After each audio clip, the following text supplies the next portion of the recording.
السلام علیکم ناظرین کرام، الیکشن کی آمد ہے اور ہر طرف سے الیکشن کمپین چل رہی ہیں۔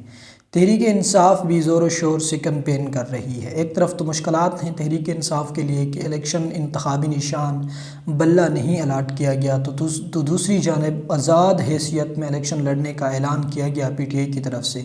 مشکلات در مشکلات میں گھری پاکستان تحریک انصاف، ان کے کارکن یہ دعویٰ کرتے ہیں کہ پاکستان تحریک انصاف کے بانی عمران خان صاحب نے پورے سسٹم کو اور ان کے پورے سسٹم کا جو پورا نظام ہے اس کی حقیقت عوام کے سامنے رکھ دی ہے کہ پورا سسٹم مل کر عمران خان صاحب کو الیکشن سے دور رکھنا چاہتا ہے اور الیکشن میں عمران خان صاحب کو ہروانا چاہتا ہے۔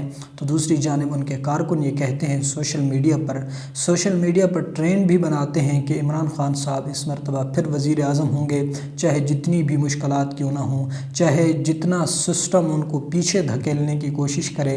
تحریک انصاف کے ورکر عمران خان صاحب کو سوشل میڈیا پر اتنا مقبول بنائیں گے کہ ایک مرتبہ پھر وہ بازی مار جائیں گے اور پورا سسٹم ان کے خلاف ہار جائے گا۔ عمران خان صاحب کو تحریک انصاف کے کارکن یہ چاہتے ہیں کہ ہم انہیں ایک مرتبہ پھر پاکستان کا وزیر اعظم بنائیں گے۔ 8 فروری الیکشن ڈے ہے اور الیکشن ڈے پر ہم پورے سسٹم سے، پورے نظام سے بدلہ لیں گے۔